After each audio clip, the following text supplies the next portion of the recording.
the SLY Guy. Hello and welcome to the SLY Guy podcast with me, Dave Elliott. Hope everybody is having a great week. I hope everybody is feeling good and are excited about, the podcast comes out on a Thursday, so I hope you are excited about the weekend and other stuff that's good in your life, because I am feeling especially grateful to be here today. And I think you guys as listeners should also be grateful that I'm here, because I nearly died this week. And by nearly died, I mean actually nearly died. Now, I know the first thought you might come into your mind is maybe diabetes, heart attack, stroke. No. A death that would be a chapter in Final Destination, let's just say. It was like one of those moments where you think to yourself, this is the way I'm going to die, and this is terrible. And this is an awful way to die, that whenever my family and friends see about what happened or learn about how I was found, horrendous. Ben, producer of the show, would you like to guess what happened to me? How you think maybe I might have died this week? Shock attack. I mean, that's random. Now, you know, as producer of the podcast and friend, that I don't go into the sea here because, hey, it's fucking March. You shouldn't be in the waters of Northern Ireland, whether you're a sea swimmer or not. You should not be there. So I wasn't in the water. You're wrong. I'll tell you what it was. I was near water. How I nearly died this week was I nearly fell off the toilet. Now, you're probably thinking to yourself, how did you nearly die from falling off the toilet? Well, this is why I'm here to explain this to you. What happened to me, right? I was doing my business. You know how it goes. Sometimes as a human, you eat, and then the body, what it does is like takes nutrients, vitamins, minerals off the food that you eat. It makes, your body needs food to survive. Don't know if you knew that, Ben. Don't know if you knew that, listeners, but that's how science works. And then eventually what happens is whenever there's leftovers that the body doesn't need, you have to excrete that via way of poo. So what I was doing, I was doing a shit, all right? I was on the toilet doing a shit. Now, as an old dad guy, that's kind of a hobby of mine. I don't have many things that I enjoy in my life anymore. Going to the toilet for a poo is up there. Ben, what would you say your hobbies are in life? Would you have many? Yeah, maybe a few. What would they be? Warhammer. No, I like to brew my own beer. You like to brew your own beer? Nice, Yeah. nice. Anything else? I'd have to agree with. Yeah, pooing. Now again, a lot of people would say that's not a hobby. You can't classify that as a hobby. Whenever, can you look up over there what the definition of a hobby is? Because for me, that's something I look forward to do. It's my recreation. My hobby it's just something I enjoy doing. What's the definition over there? An activity done regularly in one's leisure time or for pleasure. An activity done. Say it again. Sorry. An activity done regularly in one's leisure for pleasure. I mean, that's like a 50 Cent line, done in one's leisure for pleasure. I mean, I would get that. Now, I do it in my own time, certainly. I certainly don't be like, listen, I know you're in the middle of a conversation with me here, but I'm going for shit. I do it whenever it suits. I do it in my own time, in my own leisure. And listen, there is not much more pleasure you get than doing a poop. Am I right?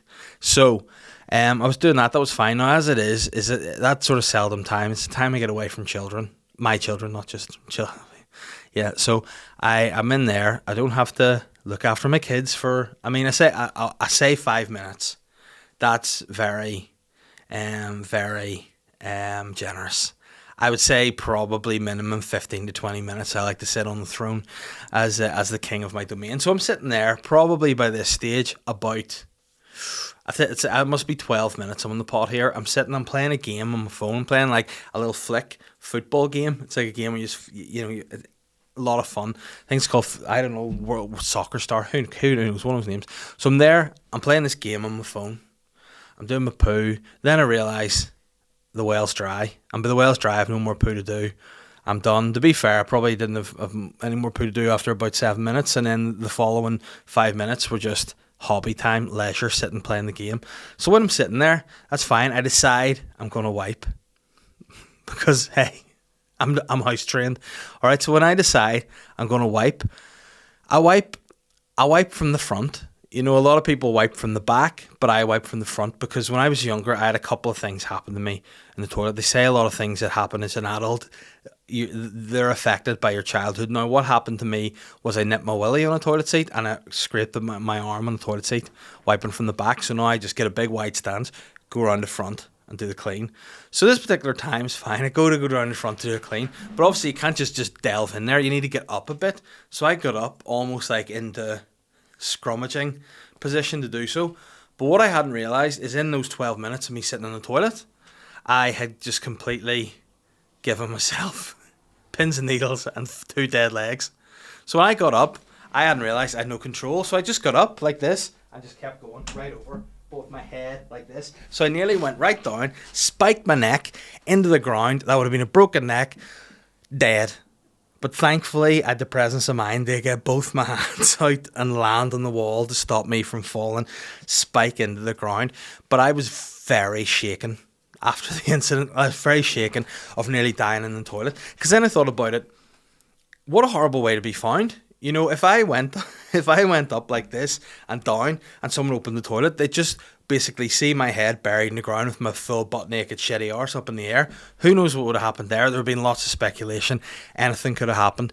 And if your family finds you like that, although they're sad you've died, they'll be like, oh, what's he been at? You know, what sort of weird fetish is he into that involves him breaking his own? Maybe I'm like an extreme David Carradine mixed with an Elvis. You know, maybe I'm a guy that just has ultimate pleasure by scat and asphyxiation, you know, neck problems and scat. But no, it's just a guy who spent too long in the bog and nearly died. But thankfully I have survived. I'm shaking. I don't poo the same way anymore. I now do what I call the Zumo squat, and I just open my legs really wide either side of the toilet like so and just stand. So yes, my pain is difficult in that stance, but at least I'll not die. At least I will not die on the toilet. Now, you might find this weird, Ben. Listeners might find this weird. I've just crushed my testicles between my legs. Everyone stood up. Oh, and also showed that I'm wearing really, really bad tracksuit bottoms. Well, don't worry about that. Apparently, a lot of people do die when they're on the bog. Did you know that?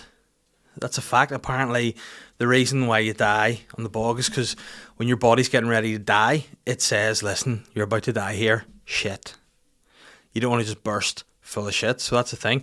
Ben, have you got some facts up there for us? 10,000 people die in the toilet each year thanks to winter hazards. The trees have been bare for some time while people are already getting longer. Oh wow, winter's... What are you giggling? Did you find this funny? Death funny to you, Benjamin? Yeah, so winter's here and it's the right time to make ourselves wonderfully cozy in our own four walls. But while most of us in these parts can enjoy a heated apartment, in Japan many people have to make do without a heated bathroom. Sounds harmless, but can be fatal. Anyone thinking this is a few isolated cases would be wrong. Is it just in Tokyo 10,000 people die? Seems like it. Jesus, Japan, get some air blowers in the bogs. People just dying left, right, and centre. This is because in Japan, central heating is not particularly widespread and it's poor insulation. So basically, people are just having heart failure. Because I love this. In some cases, the cold leads to extreme temperature differences between individual rooms. As a consequence, there's rapid rises in pulse and blood pressure, which drastically increases the risk of a heart attack.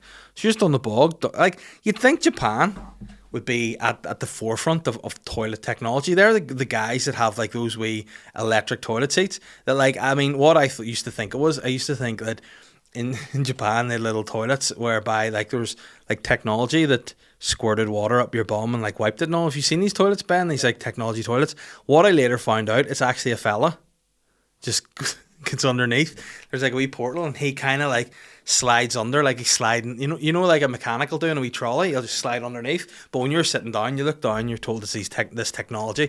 But then you get down, and then once you sit down, it's just a wee Japanese man just slides under your arse, and he's there with like a wee water pistol, and he just water pistols your arsehole.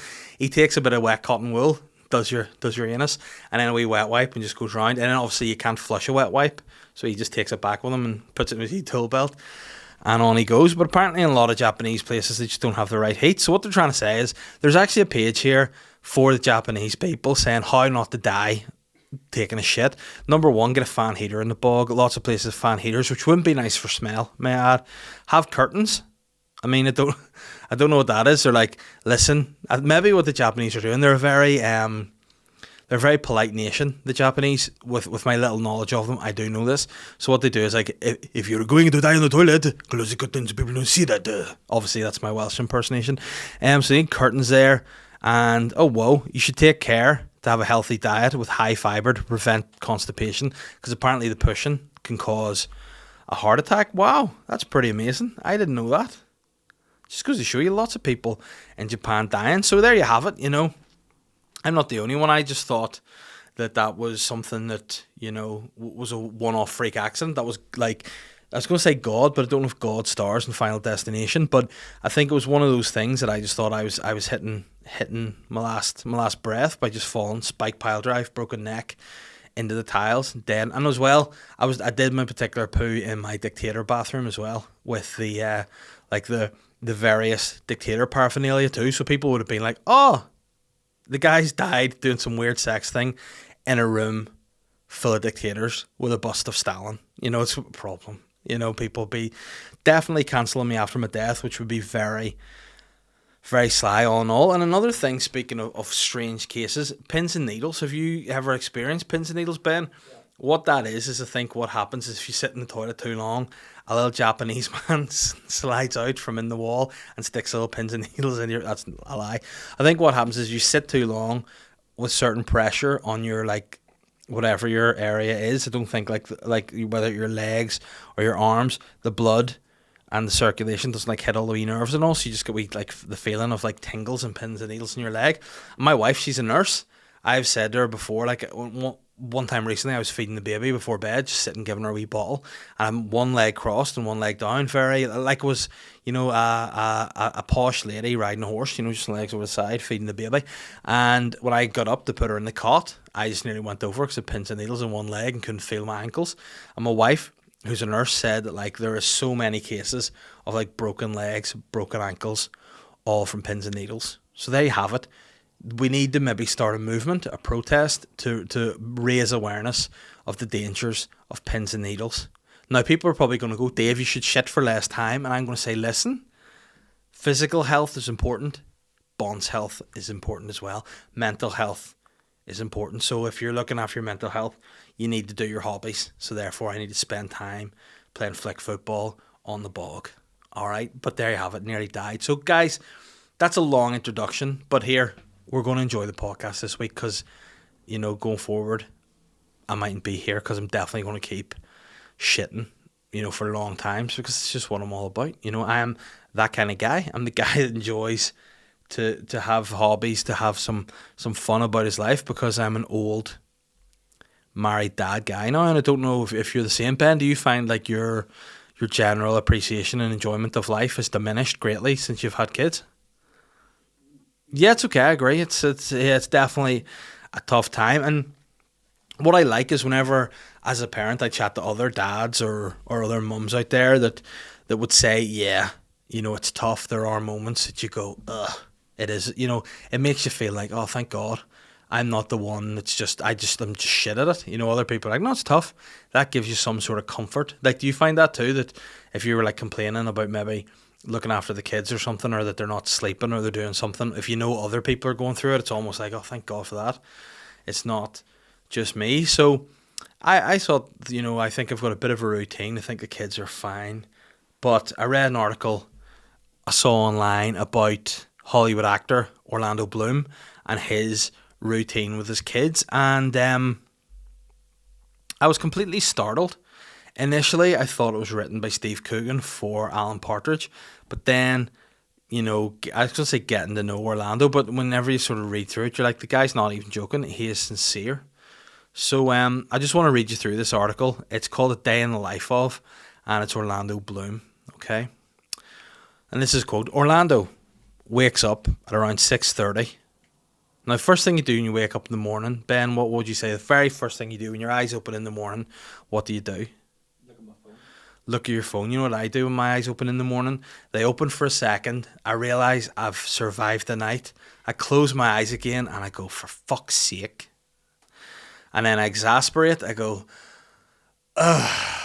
And usually I start my day. Now, usually, right, so that's how I start my day. Orlando wakes up about 6:30. He has a smart ring sleep tracker, and the first thing he does is look at the app to see if he's had a good sleep and check my readiness for the day. Now, that phrase in and of itself, check the readiness for the day. So he looks at his app to be like, listen, am I ready for this day? I don't know what he does if the answer is no. Does he go back to sleep? Does he be like, I'm not ready for this day? It reminds me of a bit in Love Island. In the morning, if someone likes you, they want to have a cuddle in bed with you in the morning. I know, and I also want to be the person that gets up and makes everyone a coffee so everyone's ready for the morning. Okay. When Curtis had said to Amy when he's breaking her up, she was like, "Listen, you don't show me affection." This is the scene I'll reenact it. She was like, I don't know if she's being nasty or not, but there's always this face she made. You don't show me affection, and he was like, "I know, but I do like you, but you know it's just kind of the way I am." And she was like, "But couples when they wake up in the morning, they hug, you know, they touch, they embrace, they show a bit of love. Maybe you could be the guy that does that." And Curtis, without missing a beat, said something like, "Yeah, or maybe I'm just the guy that likes to get up and make coffee for everyone so I know that they're ready for the day." You know, that was such a weird thing to say. The girl, that she just wanted to be like, she just wanted him to say, "Listen, I care about you." And he should have then in that moment went, "Yeah, I care about you." Arms around her and just gone, "Don't worry about it." I nearly went, "Don't worry about it, baby," like I'm some kind of rapper. But he should have just done that. But he went, "Nah, I want to be the guy that makes coffee for people so they're ready for the day." And hey, I respect that. So Orlando likes to be ready for the day. Then what Orlando does is checks on his daughter, who's usually up and cooing in her cot. His fiancée, Katy Perry, needs to sleep, so I let her try to have a lie in. His daughter's called Daisy. She's a very happy baby. He says, "I'll kiss her and spend some time connecting." So at this point, usually he gets up, he goes in, his baby's just lying peacefully in bed, cooing, just going, ooh, ooh, like a fucking pigeon from all assumption. But with me, what I do, I probably wake, not at 6:30, I don't wake up and check the readiness for day. My eyes open, I go, fuck's sake, I've survived the night. Look at my clock, probably between 4 and 5, because that's the time that my youngest likes to wake up these days. So I wake up about 4 and 5 in the morning to hear my 6-month-old daughter screaming, not cooing, fucking screaming like a goat that's been caught in a fence. She's lying there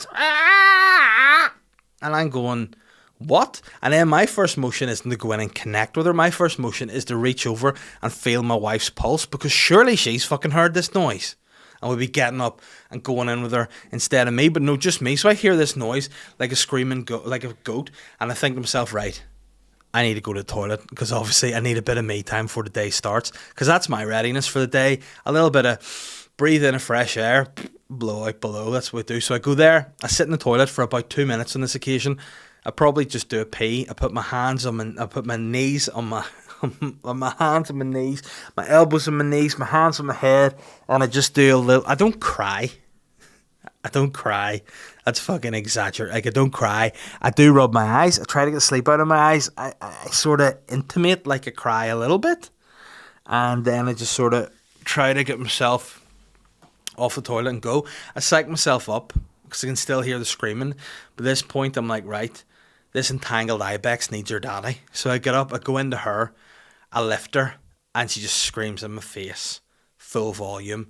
And then I get nervous, I get anxiety, because I'm like, oh fuck, she's going to wake a 3-year-old. And then if she wakes up, it's a whole different kettle of fish. And then, if this is like the next level, you get the bad guys. My 6-month-old's the bad guy. My 3-year-old is like the demi boss. She's not the full boss. She's not the boss of the game. She's like the boss at the end of the level. You face her, then you get the ultimate boss, the final boss, my wife. You don't want her woken up at 4 or 5 in the morning. No. Otherwise, day's fucked. Life's fucked, weekend's fucked, it's all fucked. So let's say he goes and connects with his child. I just basically go to mine, shut the fuck up, don't fuck up, kick everyone. Shh. So Orlando does some connecting. He does some eye gazing with her, sings some songs. Daddy loves his Daisy Dove, so she knows who Daddy is. I mean, you know, baby's probably going to be aware of this fucking weird freak guy that's in cooing at her and staring in her eyes every fucking morning. A little bit weird. Oh, wow. So, He said it's amazing to be a father again. There's a little less anxiety this time and more presence. I'm a Capricorn, so I crave routine. I mean, do you believe in star signs, Ben? No, you know what I think of star signs? Ooh, wank. So he believes this, and that's good. Bit of routine. So then once he gets into that and he sees his daughter, you know what he does after that stage? He chants for 20 minutes every day, religiously. I've had a Buddhist practice since I was 16, so that's infiltrated his whole being. I'll read a bit of Buddhism, then I'll type it up and add it to my Instagram stories. Other than that, I don't look at my phone yet. So this is all about 6:30 in the morning he does this shit. Then he likes to earn his breakfast. He doesn't just eat his breakfast, he earns it. So he has himself some green powders that I mix with brain octane oil, collagen powder for my hair and nails, and some protein. It's quite LA, really. And by LA means a total pile of wank. He says it's very wank what I do. I'm a total tosser. That's what I do. I like to earn my breakfast. You know what? I'm entitled. I don't feel like I have to earn my breakfast. I feel like I fucking have earned it. So what I do then, where he has all his fucking magic potions and oils, I'll maybe have a handful of grapes and a piece of cheese, and I'll start my day at 4 in the morning. I'll get up, I'll do that. I mean, there's grease in it, so it must be good for your hair and nails. Then what he does is goes for a hike and listens to some Nirvana or Stone Temple Pilots. And then by 9 a.m. it's breakfast. By my breakfast, what I eat these days, usually on Slimming World, is like either a yogurt and a banana or some bacon medallions and some eggs, some spaghetti hoops or some shit. That's very LA, isn't it? Nah, it's not really. It's very Sandy Row. But what he has is porridge, a little hazelnut milk, cinnamon, vanilla paste, hazelnuts, goji berries, and vegan protein powder, and a cup of PG Tips. He's 90% plant-based now, so only eats a real good piece of red meat once a month. So I mean, basically, like he'll be cold turkey, but then he'll just see a big fucking tomahawk steak, and it's right in his mouth. Like Jim Wells when he sees something else that goes in his mouth. He just absolutely loves it. So yeah. I would read more, but I'm just getting... in fact, no, I'm going to read more. I was going to stop. I was going to go, this is boring, but I've just seen some more stuff. So after this, he basically gets rid of his son. He's got a daughter. She's the one that he coos at and fucking looks in her eyes. Then the son is from a previous relationship, so the son has, like, breakfast with him, which I assume is, like, fucking goji paste and all that shite. And then he goes to his ma's, probably has Cocoa Pops. Probably like, see, fucking dad, he's a fucking ponce, like, he's giving me this shite. And then he goes to his mum, so... after all that, what Orlando does is has a shower and gets dressed, and he likes to make an effort. No tracksuit bottoms. Hey, fuck you, Orlando. Hey, have some of that, you dick. So after that, he's doing a bit of work, and this is fair. You like a bit of work, you like a bit of motivation. That's fine. So he's working for Amazon at the minute, doing lots of not deliveries. I mean, you're going to think, hey, Orlando, he's not acting much, he's doing deliveries, and then he's not wearing tracksuit because he's wearing an Amazon delivery suit. Ben, if you drop that again, you're fired. So what he's doing is he spends a lot of his time dreaming about rules for myself and others. You know who the others are? What are you giggling at? Yeah, he has said this in an article, and I think this is genuine. He has said, I spend a lot of my time dreaming about rules for myself and others, for minorities and women. Fucking boke. I mean... Where is Kitty Perry still in bed? But he's killed her. I think that's what's happened. He's murdered her. He's like, she needs her sleep. She's lying there in bed like Norma Bates, and he's like, just killed her. I mean, she actually probably, will kill plenty of people who supported Biden, but will not go there. So yeah, he's dreaming up rules for minorities and women. Now, what I would like would be if he was actually dreaming up rules of himself as minorities or women. Like, that would be something I'd like to see. He's trying to be there's more quotes. I'm trying to be a voice for everyone. I had this remarkable opening chapter to my career for which I was only semi-present, which to me means drugs. Yeah, a lot of drugs. Without my Buddhist practice, I could have easily come off the rails. I've been changing the narrative in my head, and I feel like I can be the driver of my train. I can set it alight, but I can get the fire crew to put it out. As a Brit and a parent living in America, without this election cycle, I was very challenged. The news is no longer salacious, but there's lots of work to be done. I was super proud of my girl, Katy Perry. I mean, here's the thing, right? He's trying to be very, like, he's dreaming of roles for minorities and women's.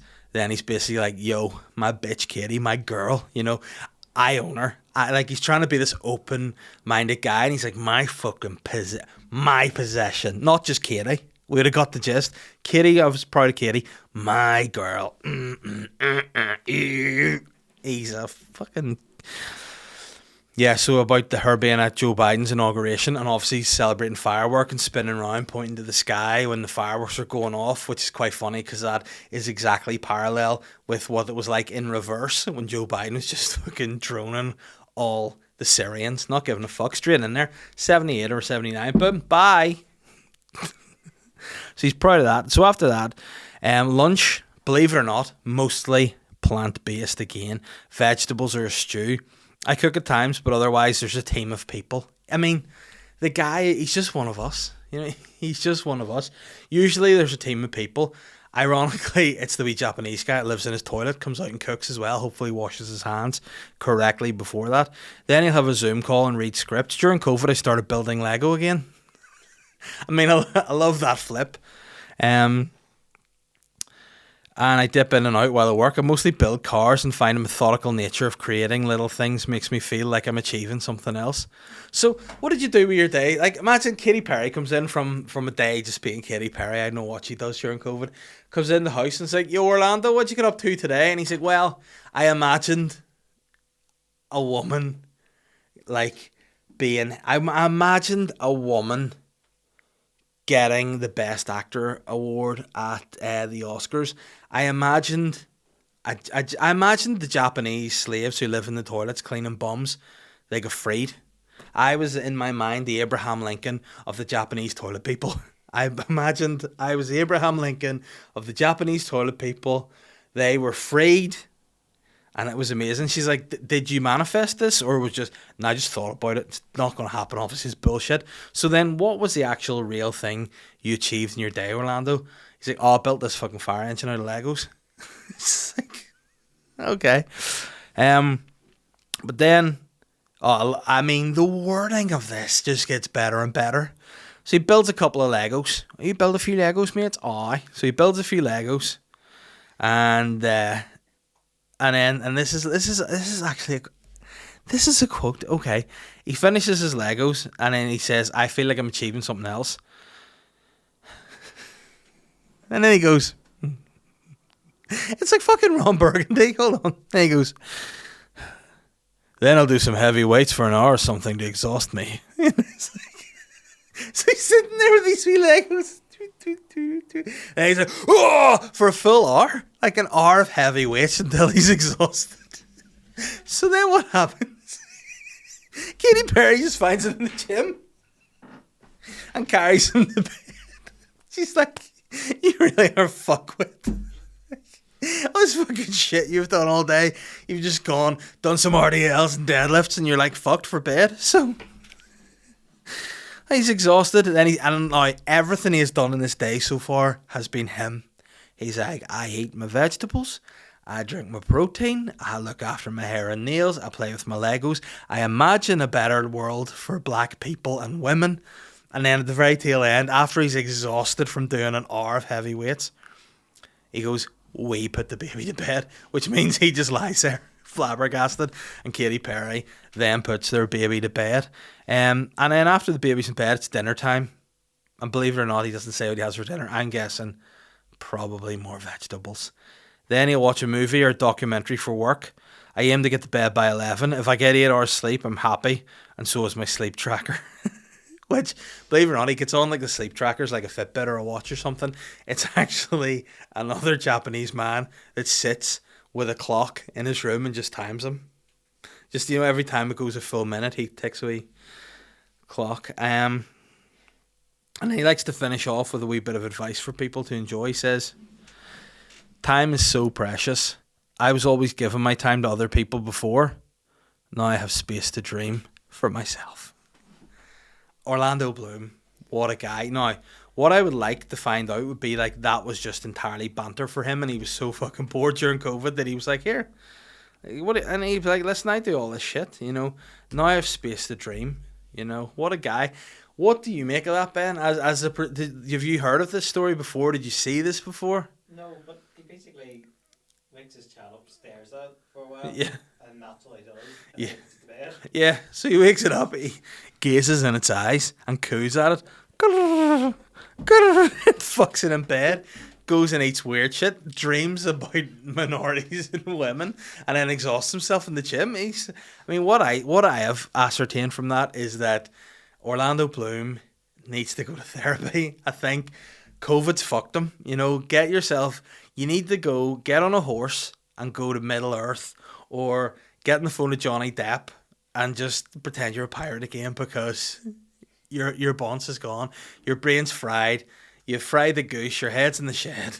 And listen, I don't know, and I don't know what. Like, I mean, Katy Perry, she maybe is just attracted to weird guys, because she went to Russell Brand for a while, and he's another one of those kind of weird. I bet you he's a similar day to that, except imagine he would, every single time he would do like one of the chores, I imagine he would probably have sex with someone. And that's what I would say the difference to that would be.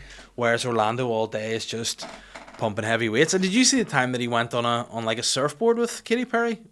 Yep. Did you? Why was he naked? You know, she's just there in a bikini on a surfboard. Orlando Bloom's there with a paddle in one hand and then a wee thing that steers the surfboard in another, because he had a large Sammy McElroy on him, and by that I mean half erect penis on a surfboard. And I mean, at the time I thought, that's really odd behaviour. See, reading that article makes a lot of sense.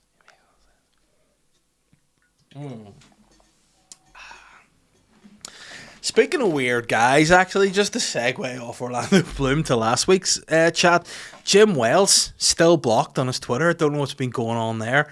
I actually found out from a source that will remain unnamed that apparently Jim Wells was going around on Twitter blocking accounts that he thought was of gay people.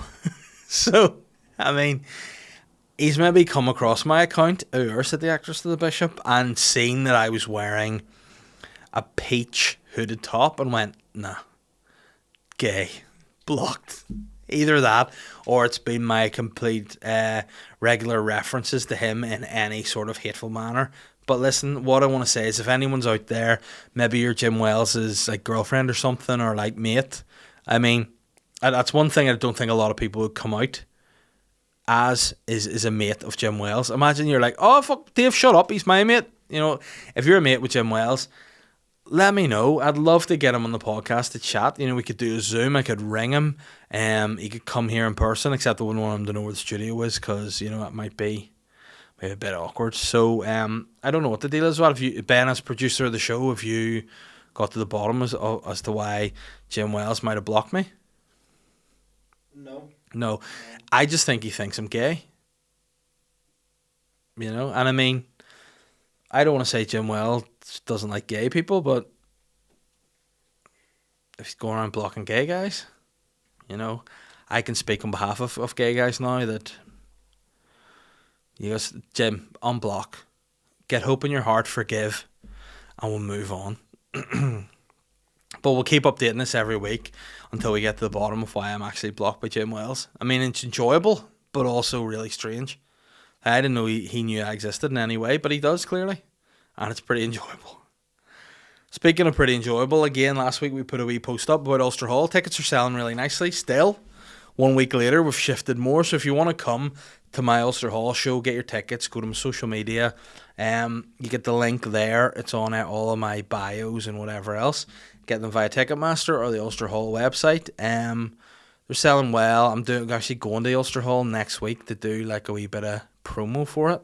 So I'll get a video together, get that out. Hopefully it'll be fun and help promote the show, Pillowtalk, which I feel like it's going to be my best show to date in terms of like the material that I've been writing and stuff. It's fun. I think it's really good. I'm excited to do it. So hopefully, if you haven't already, get tickets. Now, I know a lot of people are a little bit trepidatious about returning to gigs and buying tickets, whether they'll be cancelled, whatever. The good news is, if the gig for whatever reason is maybe capped, or if it is put back, or you can get your money back if you want a refund, just get a full refund. Or if you want to go, you can just switch the dates. It's all gravy, don't worry about it, but get yourself over there. Get tickets to my show, Pillowtalk, at the Ulster Hall. Follow my links in my bios, whatever. Or just go to the Waterfront Ulster Hall websites or Ticketmaster and get your tickets there. We tried this last week. We'll see you again. Ben, have you got your tickets yet? Pending. Lie. For the sake of the promo of the show, whenever I say, if you got your tickets, I want you to go, yes, daddy. Have you got your tickets yet? Yes, Daddy. Oh, yes, you weren't enthusiastic there. I want you to be as enthusiastic as Jim Wells. Come on, have you got your tickets yet? Yes, Daddy. Oh, yeah, if you'd said no, daddy, I'd have smacked your bum. So, yeah, that's going well. What else do we talk about? Patreon. The Patreon is... This week's Patreon episode, by the way, got pretty wild. I got naked in the middle of the episode. I don't know why, because I was wearing the gay hoodie that Jim Wells blocked me for wearing, but I had no t-shirt underneath, which, to be fair, made it even gayer. And I just went, you know what? I'm not going to be held back by a hooded top. A bit of zip and fabric's not going to stop me. I just took it off. And a lot of people have been getting in touch saying they enjoyed that. Not the content of the episode, the content of my skin. And hey, guys, we're all friends here. So if you want to check that out, get over to Patreon. As well as that, we have the weekly episode of The Serial Killing, a true crime / comedy podcast. We have had lots of fun guests on. I'm recording a couple more episodes this week. Once we finish the 12 episodes, we're going to do something fun. And then we're going to take a wee break from Serial Killing It, and then we'll come back with some more content. So there will not be a break in content, per se. Is that right, Ben? We're just going to try to fill the void of the Serial Killing podcast with a little something else, and then we'll keep that up. But again, failing that, we have a weekly episode bonus podcast, which is now on to 57 episodes. So if you sign up for the Patreon, you're getting at least 57 bonus podcasts, plus the other 12 Serial Killing podcasts, which will be there in a matter of weeks, because we've got like 8 up. It'll be this Friday, so 4 more to go, and it's just all there for you. And then if you want to be a higher tier, you get more stuff, which we're going to be putting together soon. So I think I'll probably do a promo video for Ulster Hall, which will be like a short wee ad, and I think I'll do like a behind the scenes genuine sort of piece for the Patreon as well, so you can get over that, enjoy that. And yes, we're going to say too that the studio that we record in here, the space, the Sly Guy Towers, if you will, we are taking sole ownership of that moving forward. So we had shared it before, and now we're going to be taking on the full lease of that. So obviously anything we get on Patreon comes back into the podcast. Obviously this recording equipment, the stuff that we do, it all goes back into the podcast. I'm not just out, popping bottles in the ice or whatever the cool kids say.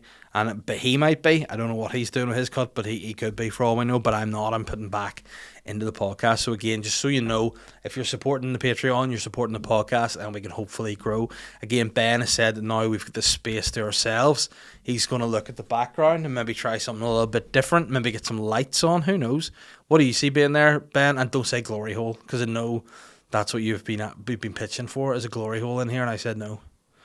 But have a rethink, come back to me, and we'll be good. And the podcast is always brought to you by Manscaped. Speaking of glory holes, if you're ever going to go to glory holes, you'll need to use these products, because they make your pubes disappear. This is like a magic pube wand.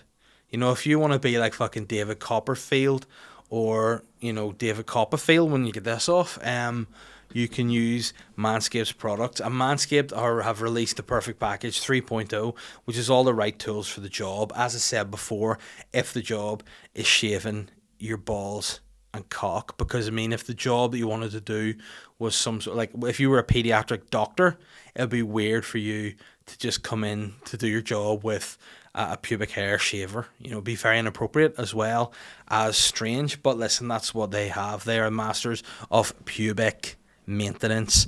The Lawnmower 3.0 is waterproof and skin safe. This trimmer helps to reduce nicks to your two best friends. Now what happened was my wife wanted to borrow my Manscaped lawnmower 3.0, and she came out to me and was like, see that lawnmower you say doesn't hurt? It's really sore. I used it and it nagged me, it cut me. And then I went, shouldn't happen. Then she went into the bathroom, opened the drawer, and turns out she was just using a regular razor with no skin safe technology, no ceramic blade. And I say regular razor, it was just a Gillette Bic. You know, it was like that sort of no protection. She just basically cut herself a pastrami slice because she didn't use this lawnmower 3.0. But listen, they've got all the gear. You've got your ball toner, your ball deodorant, your fucking new body spray, by the way, which smells like the stuff that goes in your balls. So if you want to smell as good as your balls, get this new cologne as well. And if you want to get 20% off and free shipping, just use the code SLYGUY at the checkout in Manscaped. All caps, SLYGUY. Easy to do. Now, we know there are plenty of other sponsorships that Manscaped have as well, but if you want to support the good guys out there, the guys that are, you know, trying to get by, the sort of the local businesses, support the Sly Guy podcast by using Sly Guy at the checkout. And as usual, the Sly Guy podcast is brought to you by Modest Beer. If you don't know already by now, Modest are the shit. They make delicious brewed beers for all palates. They cover it all. They've got IPAs, they've got stouts, they've got other ones as well, which taste really good, and they're all brewed here and canned in Hollywood County Down.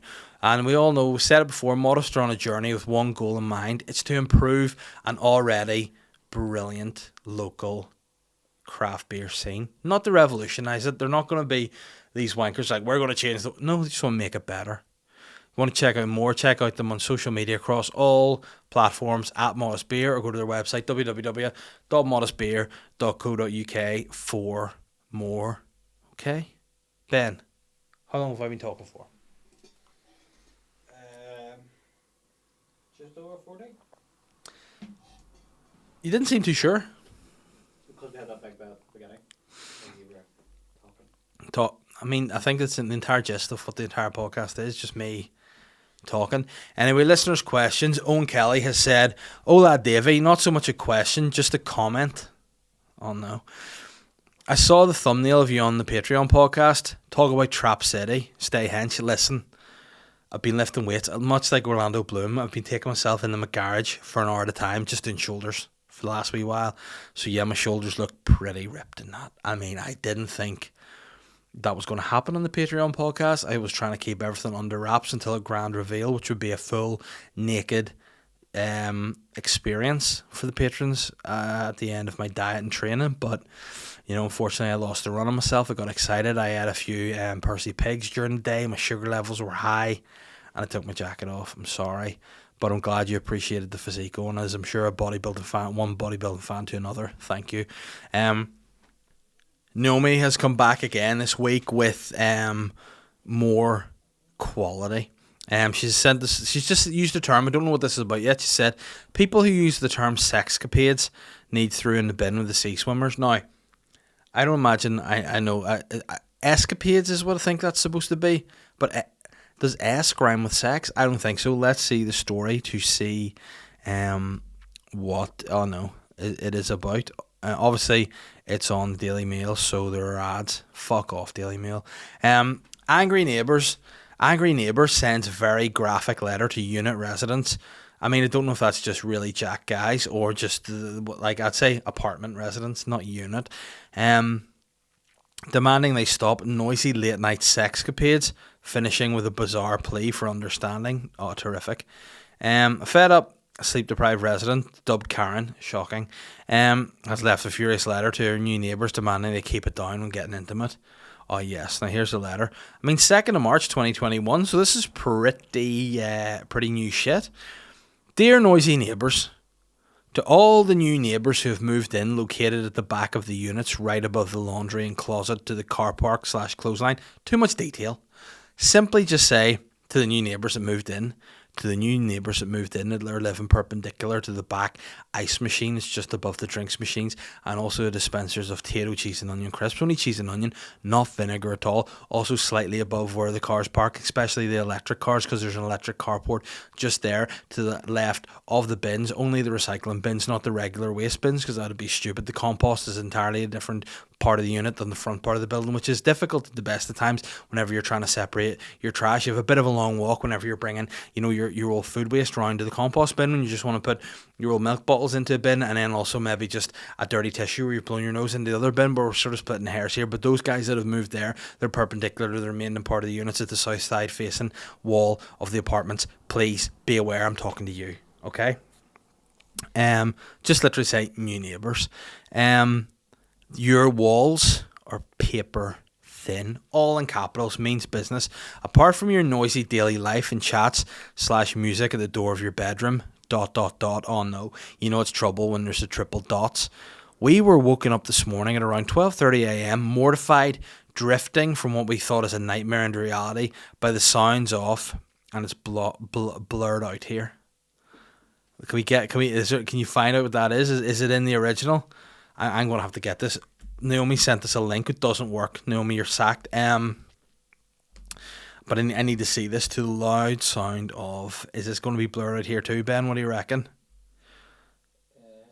I hope not. I want to fucking say. Go to page. Oh, no, it is blurred out in that as well. To the loud sounds of da-da-da-da. We'll never find out. Have you got it? Okay, yes, we're going to find out. This is what you come to this podcast for. I said it before. News, exciting, breaking stories. This is what you're getting right here. Here we go. Ben has sent me. Where'd you get that, Ben? This is why you're a great producer. Here we go. To the loud. I mean, it's worth it.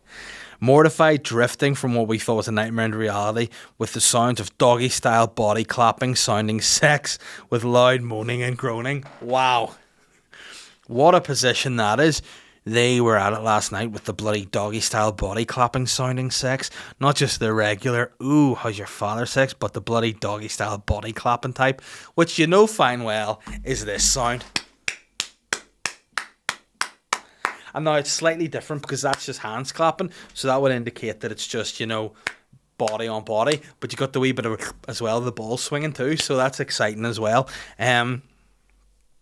It's even better and better. What a letter. To your doggy style body clapping, sounding sex with loud moaning and groaning, you're showing very little respect to the people that live around you who have kids that are traumatized by the noises. I mean, if I'm a parent and hear that, what would you say? You'd be like, oh, don't worry. I would be like, don't worry about that. It's the wind. And then you'd be like, can the wind talk, Daddy? I mean, no, you can't. It goes, fucking stick that in your mouth. Oh, shh. The wind's very noisy tonight. It's blowing a gale. If that's the guy's name. Your sexcapade was then followed by laughing and chat. Listen, yes, if you have a good bit of bucking, a bit of a laugh's always pleasant, isn't it? You followed by laughing and chatting until the early morning hours. We can actually hear every word you say. Can you please keep it down? Now, this lady means business now. And all capitals, please, please, please close your windows when you're having sex, because it is not, all caps, sexy at all. I don't know why she would want it to be. If this happens again, we will call for noise control and will name and shame your address in the Paddington Milton Facebook news group. I mean, prison's bad enough, the police are bad enough, but if you get shamed in the Paddington and Milton Facebook news group, you gotta leave town. That's worth them being put out than paramilitaries right there.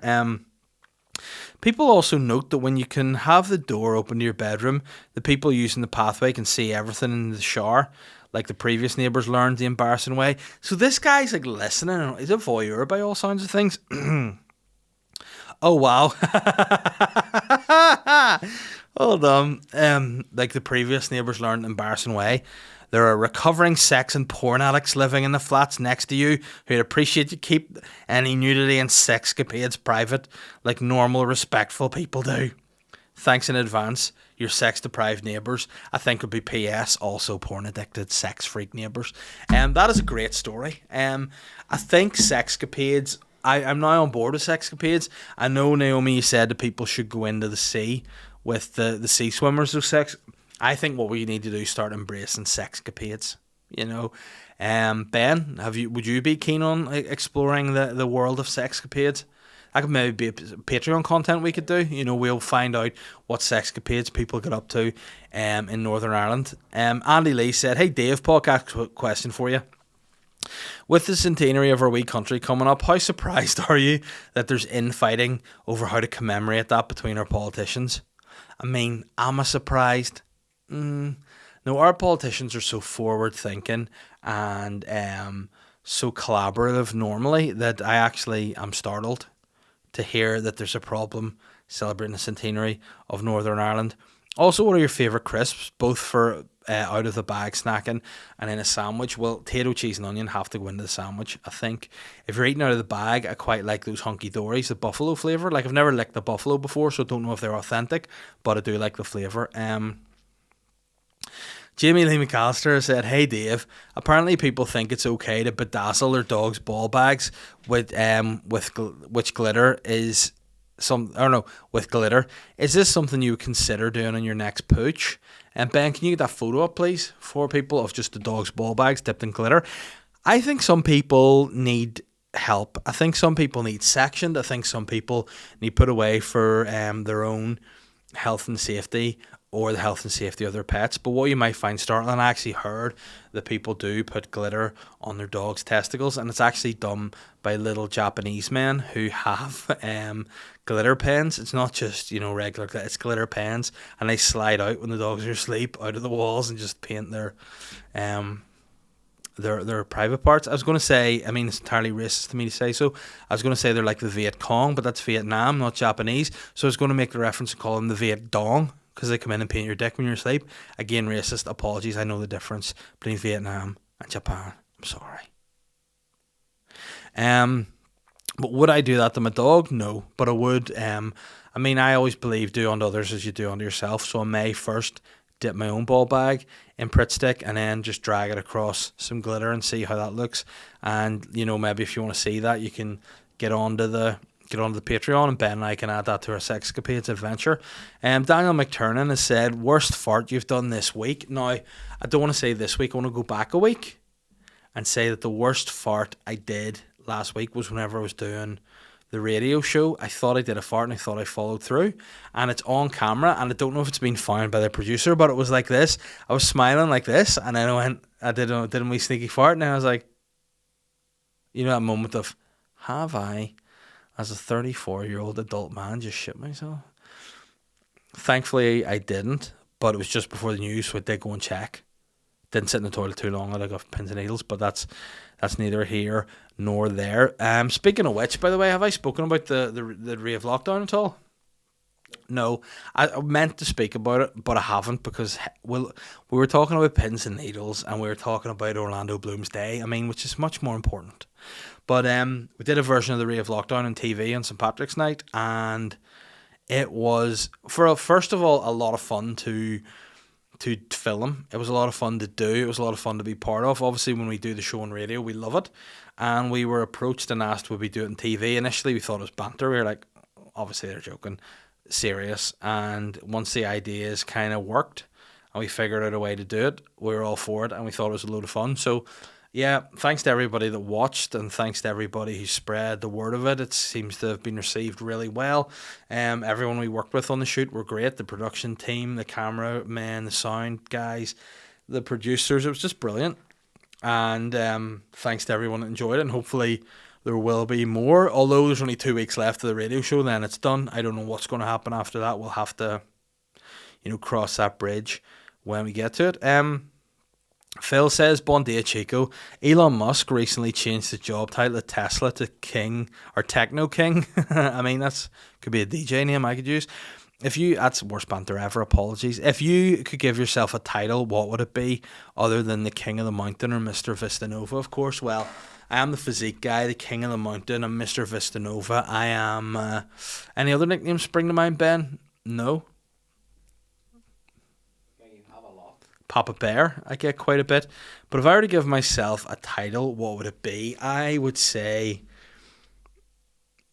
Northern Ireland's greatest solo podcaster. Boom. Have that. Also, maybe the guy with the longer balls than penis, but we'll go into that later. Talal Jomar said, any plans to host a rave tune night with Shane when it's possible? I don't know. I don't know whether that's something we can do or not. But put it like this. There's been a lockdown for over a year. I, at this point, will do quite a lot of anything for money. So if the offer comes, probably. And the last question to finish the show, because Ben, the producer, just very, very unprofessionally yawned in my face. And that yawns are, what's the word? They are, what is the word I'm looking for? Infectious. So when you see someone yawn, you yawn yourself. So if I see you yawn, I'm going to yawn, then the listeners are going to yawn. Then they're going to go, I'm not actually going to go on to Dave's rate and review site on Apple Podcasts, which we need to do, get in fucking rate and review. Ben, fuck the subscribe button. This is what we said a few weeks ago. Fuck the subscribe button on YouTube and just get the videos. If you listen to the podcast on YouTube, subscribe, because I know how many people are viewing on YouTube, and there's more people that watch than there are subscribe to my channel. So hit subscribe and don't be a wee fucking dick. And he said something very bad there, which would have had to be edited, and people don't need that, alright? Last question is from Marty Cummings.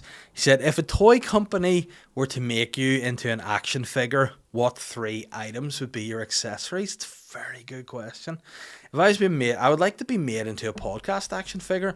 So obviously I'd need a microphone, a computer, and a dick and ball shaver, you know, that doubles up as a anal probe. I mean, I'm going to say, Manscaped haven't asked me to say this, but I'm going to say it. I think there are people out there that have put the Lawnmower 3.0 into their anus. Would you think that's factually accurate, Ben? I don't think so. You don't think across the whole world there's not a single person that's gone and popped this up their ass? Maybe at least one. I think people are doing it. I think, hey, there's definitely at least one person has done this. And I tell you for a fact, Cheltenham week has just passed. The bets are off, but hey, I can tell you for a fact, there's at least one fella not too far from here. It's had this exact one up their a-hole. Yeah, but I mean, feeling that, what else would I have as an accessory? I would like my dog, when I get my dog in a few weeks, is due. The dog's been born. It's there, it's alive so far. And that would be one. I like grapes. I don't know if you ever see this in the podcast. This is going to be a break in the fourth wall. But hey, listen, taste some grapes with them. So have them. And then, unfortunately, my double-ended mechanical dildo is just too far out of reach. But I'd have one of them. So grapes, a dildo, and a razor with my actual pubes on it. So there we are, guys. Thanks very much for tuning in to another informative and interesting episode of SLY Guy Podcast. Hopefully you have left this episode more enlightened than you began it. And if you would please rate and review the podcast on Apple Podcasts. It means a lot. Share it if you listen. If you're listening to your podcast, screenshot it, stick in your Insta stories, tag me so people know what's going on. If you haven't got over to Patreon, go and check that bonus content out. Ben and I are actually having a business meeting right now after this podcast finishes to make a couple of plans here. It's not going to be long because he keeps yawning and doing this at me, which is so fucking inappropriate. But anyway, guys, thank you very much, and I will see you next week. Take care. I'm the sly guy.